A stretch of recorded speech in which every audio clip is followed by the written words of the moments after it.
Okay, no? We now move on to another problem regarding manometer. So this is actually problem number 4 out of 6 possible problems.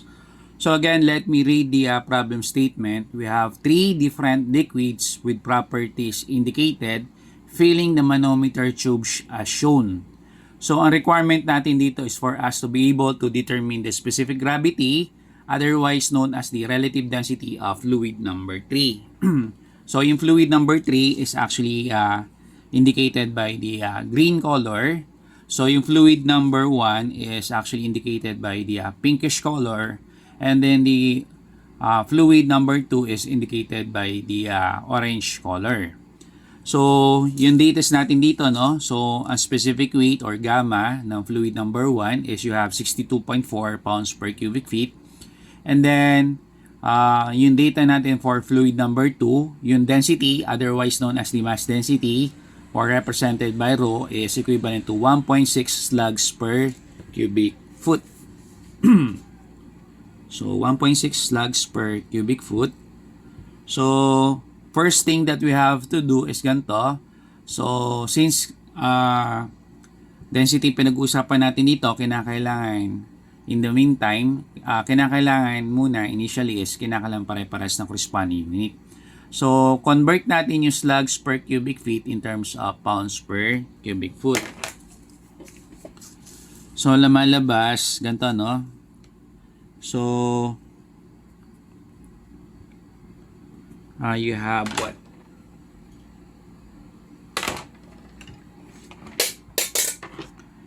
You have 1.6 slugs per cubic foot. Tapos, base sa conversion natin, it could be noted or it could be found out that for every 1 slug, we have 32.174 pounds. Yan.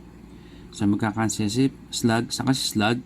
So, eventually, ang magiging unit natin dito is in terms of pounds per cubic feet. So, you have 1.6 times 32.174. You have 51.4784. So, yung gamma ng fluid number 1 is equivalent to 51.4784 pounds per cubic foot. Ayan. So, pwede natin gamitin tong data nito. So, mag-refer tayo ulit sa ating given configuration. So, ang gagawin natin dito is for us to be able to find a reference pressure value or reference pressure region. So, ang problem natin dito, no, compared to the other previous problems is ito manometer natin dito is a complete closed loop. So, walang part that is actually open. Kasi kung open siya, pwede natin gamitin or gawing reference value yung atmospheric pressure value. So in this case, hahanap tayo ng portion dito kung saan po pwede tayong makakuha na tinatawag nating reference pressure value. So kung titingnan natin dito, no, yung kulay orange na to, mula sa side na to hanggang sa kabilang side na to.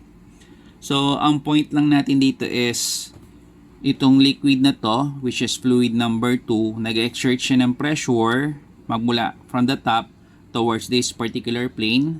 So, lumalabas, liquid pressure is not a function of the shape or contour of its confining vessel. Ang liquid pressure is always a function of the height or that of the depth. So, irregardless of the shape of the confining vessel, meron tayo dito makukuhang liquid pressure formula magmula sa side na ito hanggang sa side na ito. So, label ko to as the pressure on the left side. So, pressure on the left side. Tapos, may ginawa akong comment dito, no? Para mas maintindihan nyo. So, yung pressure on the left is actually a summation of the pressure or pressure heads that are exerted by the liquids involved. So, ano na yan? So, you have fluid number 2 as well as fluid number 1. So, in this case, kung titingnan natin itong figure natin dito, ang nag-exert ng pressure dito sa point na ito is actually ito lamang fluid number 2 lamang na ito. So, isabihin, kukuhanin natin yung corresponding height nito. Meron na tayong mapagbabasihan na pressure on the left side. So, gawa natin ng equation from the configuration. Yan.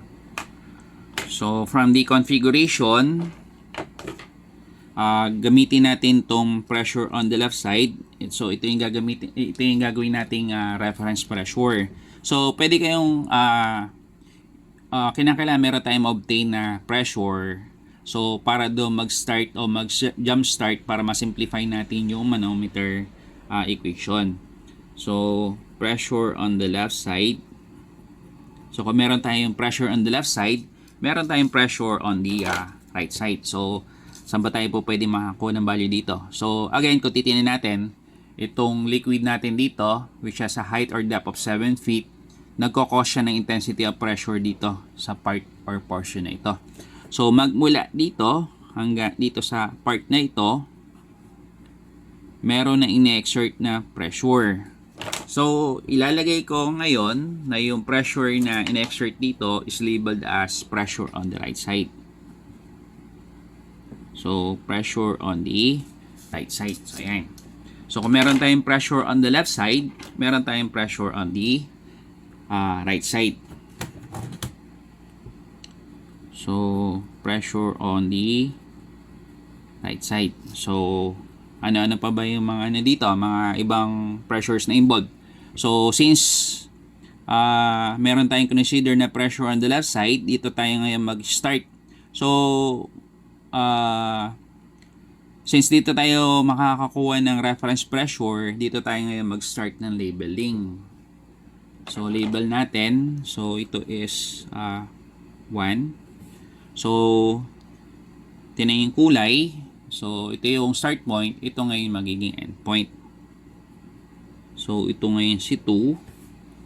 Then, itong end point ng kulay pink, yun naman din yung magiging start point ng kulay green, which is fluid number 3. So, yung pinakadulo naman to, ito ngayon yung end point ng fluid number 3. So, ibig sabihin, meron tayong 1 and 2, and then 2 and 3. So, pressure taken from 1 to 2 is equivalent to pressure measured from 2 to 3. So, from 1 to 2, bumaba. So, positive. So, from 2 to 3, patumaas yung location. So, sabihin, negative. So, ayan. So, once again, ang gagamitin nating formula is you have pressure is gamma multiplied by the height, or you have specific gravity, gamma ng water, and then yung corresponding height. So, again, ito yung gagamitin nating formula dito. Since ang involved natin dito is liquid pressure. So, breakdown na natin accordingly nandito, no? So, yung pressure sa left side, which is ito, ang nagkakos ng intensity and pressure dito is yung height or depth natin na ito. So, ang total height natin dito sa kabilang side na to is 7 plus 5. So, you have a total of 12 feet. So, sa kabilang side, so, magmula dito, saka ito, pares lang ng height. So, kung ito is 12 feet, ito is 12 feet din. So, kung ito is 6 feet, so, matitira natin dito is you have 6 feet. So, lagay lang natin dito, no? So, gamma ng fluid number 2, height ng fluid number 2, measure height ng fluid number 2. So, ito naman, plus 1 to 2. So, from 1 to 2, you have fluid number 1. So, gamma ng fluid number 1, height ng fluid number 1 measured from 1 to 2 minus 2 to 3. 2 to 3, ang involved na fluid natin is 3. So, gamma ng fluid number 3, height ng fluid number 3 measured from 2 to 3. 2 to 3 is equivalent to pressure on the right side. So, kulay orange siya. So, yung kulay orange na to is fluid number 2. So, gamma ng fluid number 2. Then, you have height ng fluid number 2. Yan. So, lagay na natin yung mga corresponding values, no? So, gamma ng fluid number 2. So, fluid number 2. So, ang value niya is from 1.6 magiging 51.4784. So,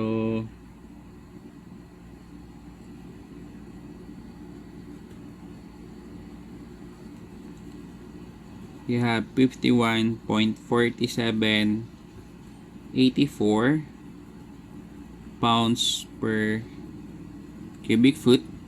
Then, yung corresponding height ng fluid number 2. So, base nga doon sa reading natin kanina, no? So, ito is 7 plus 5, a total of 12.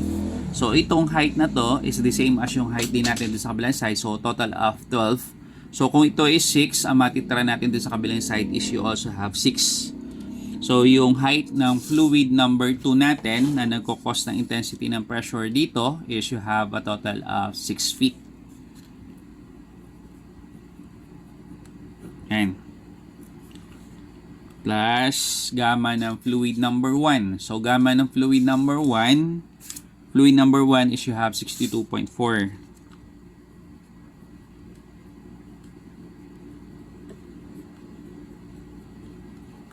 pounds per cubic foot. Tapos, height ng fluid number 3 measured from 2 to 3.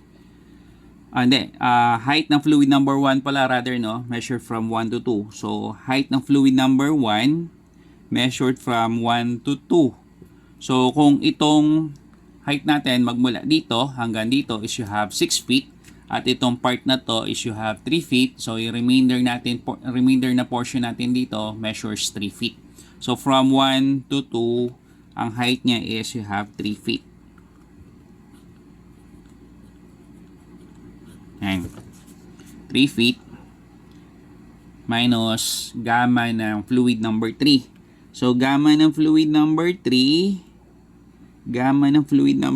is meron ba tayong fluid number 3? Actually, wala, no? Pero ang hinanap dito is specific gravity ng fluid number 3. So, yung fluid number 3, i-breakdown natin siya as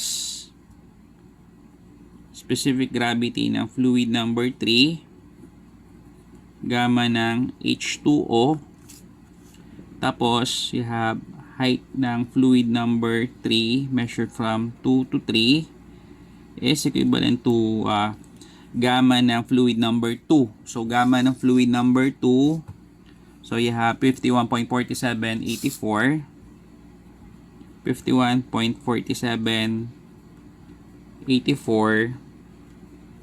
pounds per cubic feet. Tapos yung height measure from yung height ng fluid natin dito is measures 7 feet.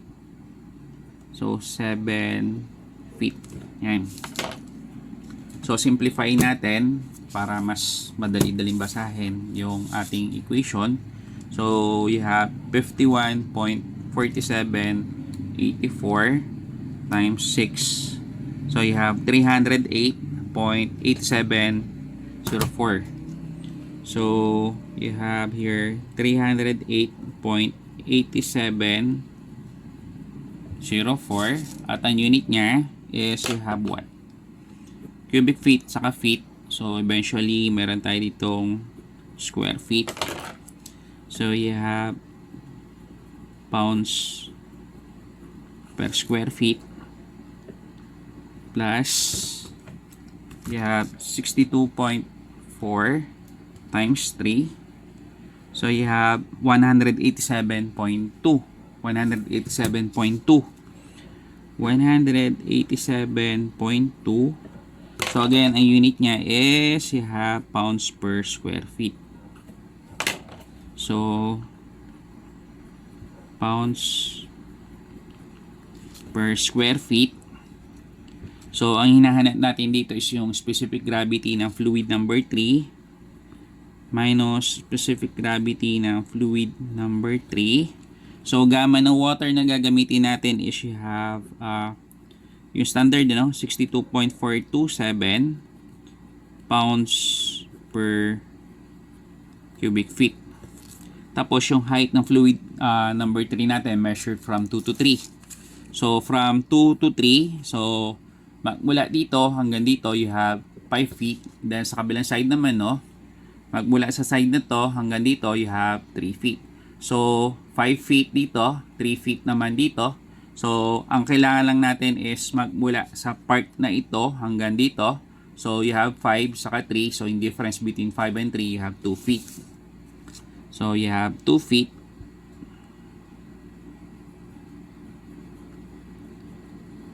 is equivalent to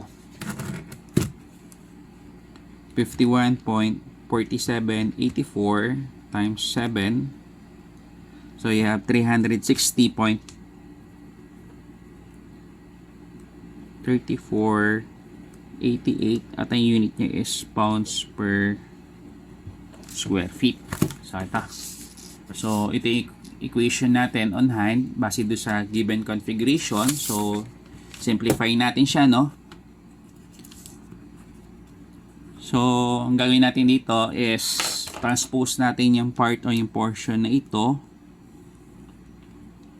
sa kabilang side. So may iiwan for the time being si 308.8704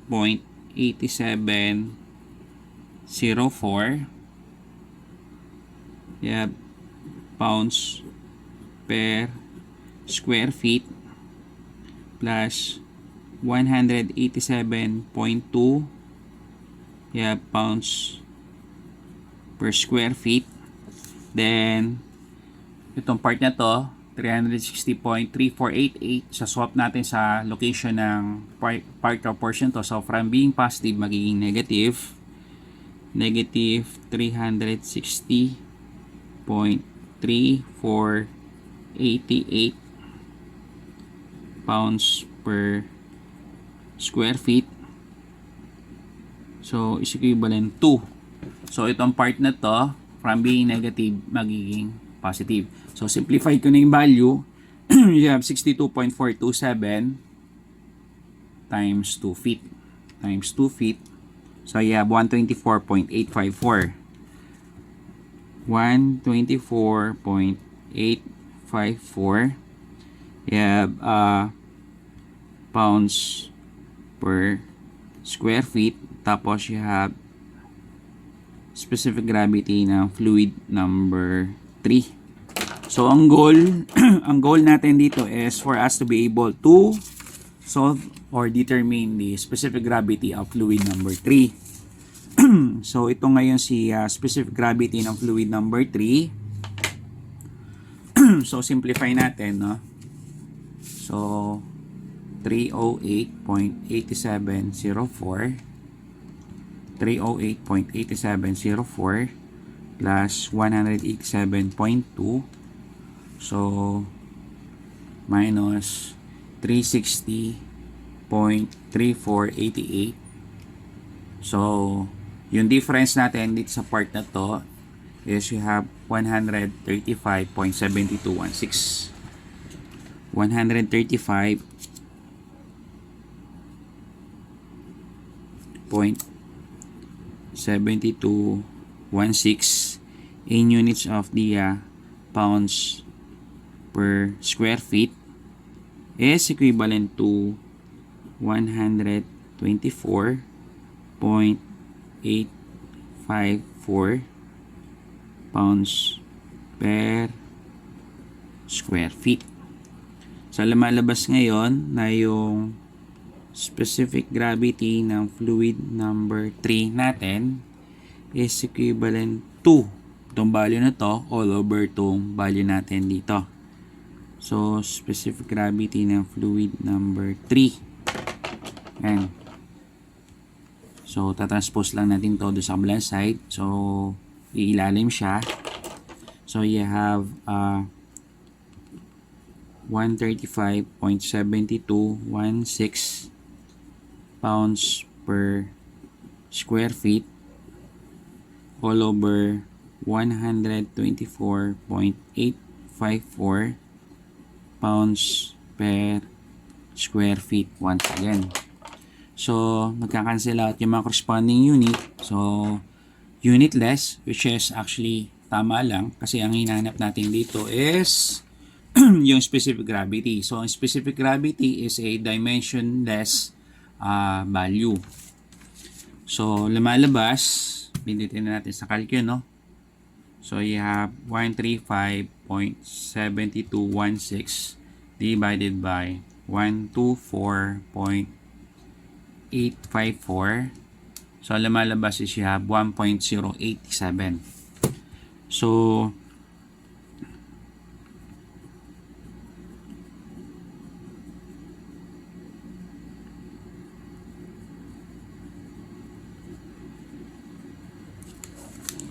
yung specific gravity of fluid number 3.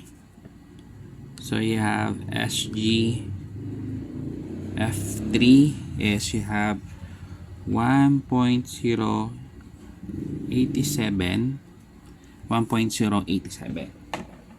So yan. So i-box lang natin para medyo presentable.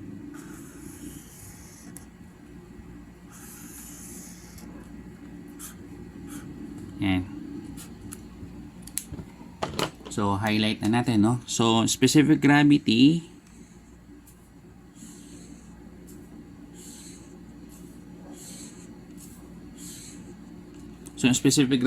ng fluid number 3 base dito sa ating so, pwede pa tayo mag-generate na another solution. So, para mas maintindihan yung concept ng manometer. So, another solution natin dito is ito, no? So, again, pagka mag-create tayo ng manometer equation, kinakailangan meron tayong ma-identify na pressure values at both ends. So, again, ang dilemma natin dito is wala tayong makikitang end kasi naka-loop or nakasarado yung tinutukoy nating manometer. So, in this case, ang ginawa natin previously is nag-identify tayo ng pressure regions. So, ginamit natin yung pressure exerted at this particular point. At yun ang lumalabas na pressure sa may left side. Tapos, ginamit natin yung pressure dito sa may right side. So, using this 7 feet of fluid number 2. So, in this case, ang gagawin naman natin dito is actually ganito. So, ang gagawin naman natin dito is actually ganito, no? So, ang ko-consider nating pressure region dito, instead na dito sa part or portion na to, is actually itong pressure natin dito. So, lagyan natin ng line. Ayan.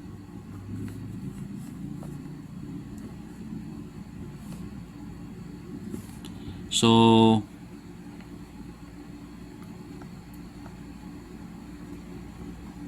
pressure sa may left side. Tapos, ganun pa rin din sa kabila. So,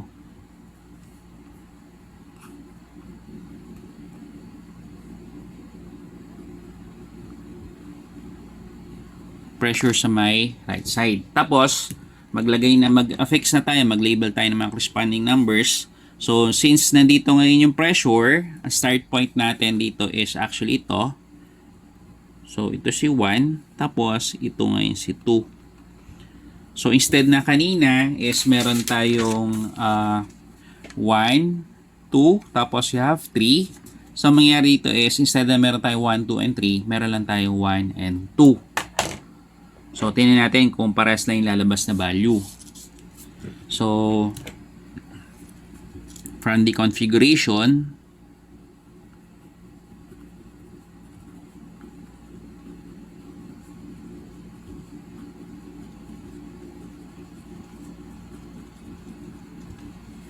So, from the configuration, sulit na natin yung mga corresponding values natin, no?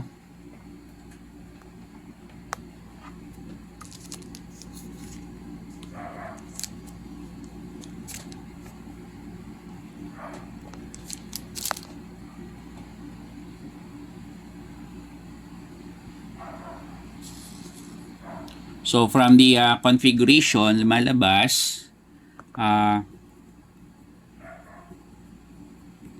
pressure sa my left side, pressure measured from 1 to 2, or pressure taken from 1 to 2 is equivalent to pressure doon sa my right side. So, again, from 1 to 2, tumaas siya. So, lilabel natin siya as negative. So, once again, ang gagamitin nating formula is, you have the liquid pressure formula. You have gamma multiplied by the height, or breakdown natin yung gamma in terms of the specific gravity. Gamma ng H2O, tapos you have the height. And so, breakdown natin ngayon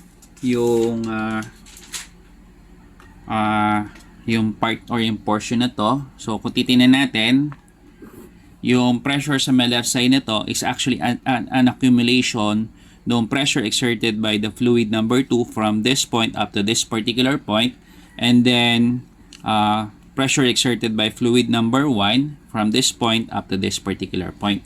So, pakita lang natin, no? So,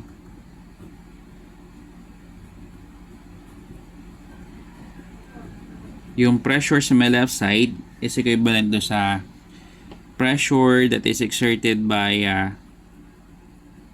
fluid number 2 plus pressure exerted by fluid number 1. So, kuha tayo ng value. So, pressure is described as gamma multiplied by the height. So, ano meron sa fluid number 2? So, sa fluid number 2, meron sa fluid number 2, once again, is ito. So, sa fluid number 2, you have what? 51.4784. So, gamma ng fluid number 2, height ng fluid number 2, plus gamma ng fluid number 1, height ng fluid number 1. So, you have 51.4784.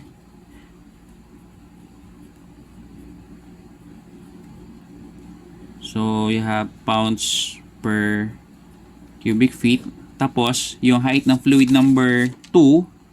So, again, kung titingnan natin, no? So, ang total height natin dito is 7, or actually ito, no? So, 7 plus 5, we have 12. So, sa kabilang side, 12 pa rin to. So, awas natin si 6 feet. So, eventually, yung height ng fluid number 2 natin dito is you have 6 feet. Plus gamma ng fluid number 1. So, gamma ng fluid number 1, you have 62.4 pounds per cubic feet. So, you have 62.4 pounds per cubic feet.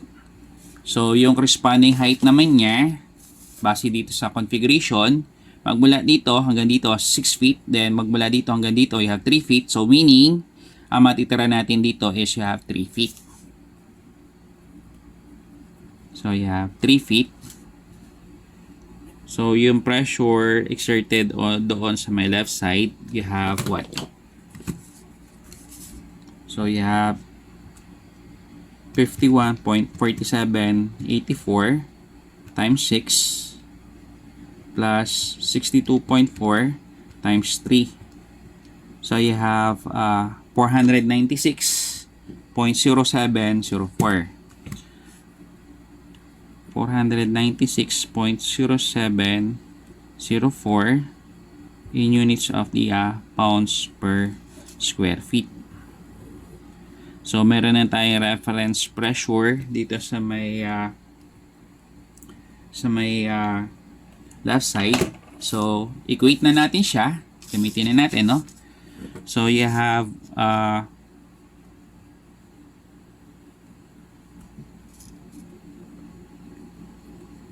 496.0704 pounds per square feet minus pressure measured from 1 to 2. So, na meron sa 1 to 2? 1 to 2, meron tayong fluid number 3. So,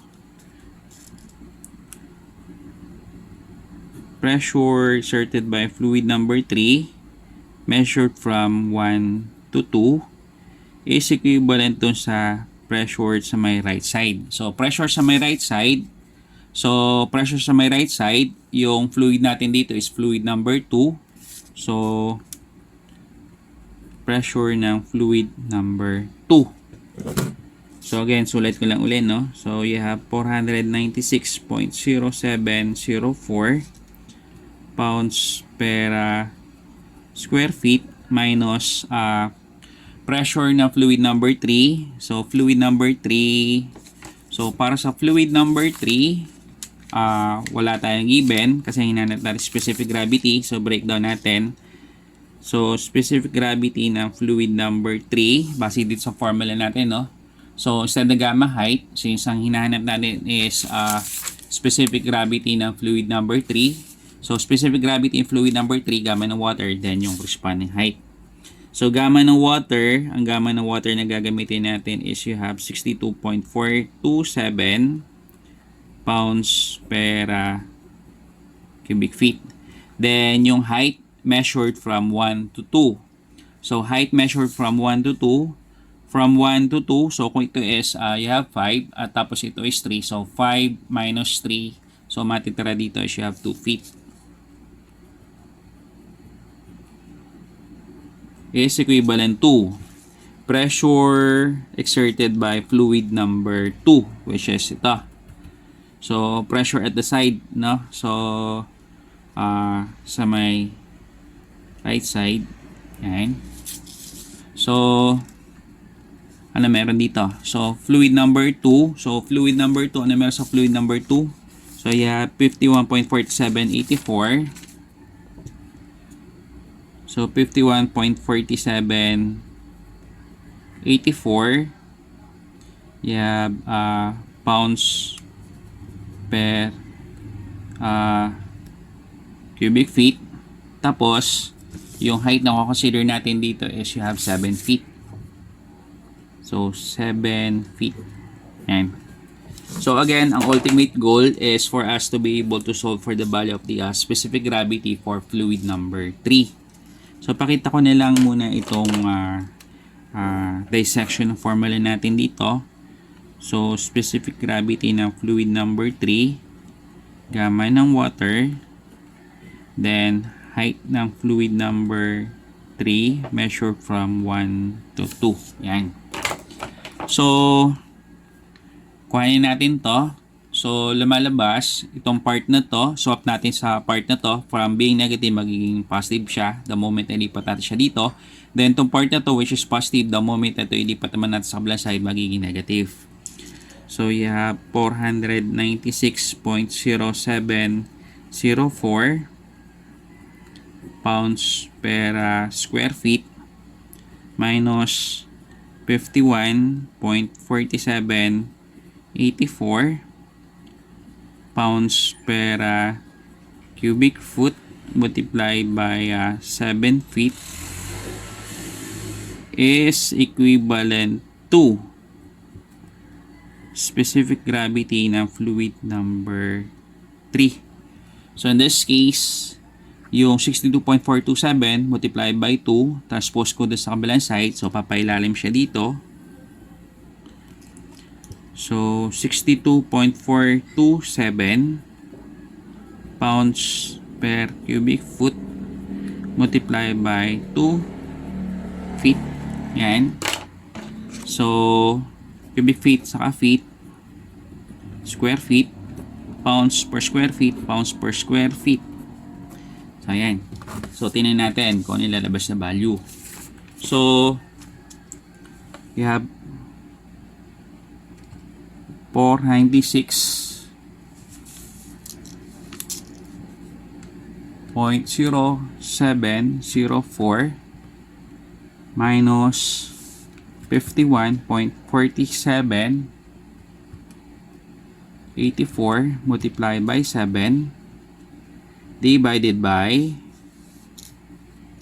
62.427 divided by 2. So lalabas is 1.087084. So specific gravity ng fluid number 3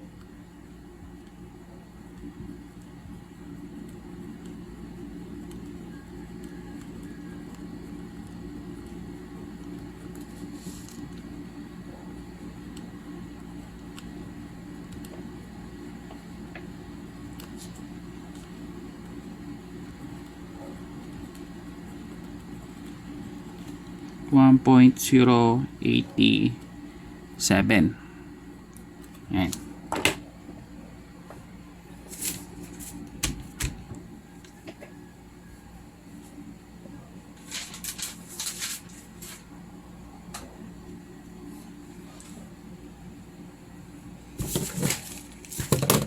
So, hanapin ko lang yung highlighter natin.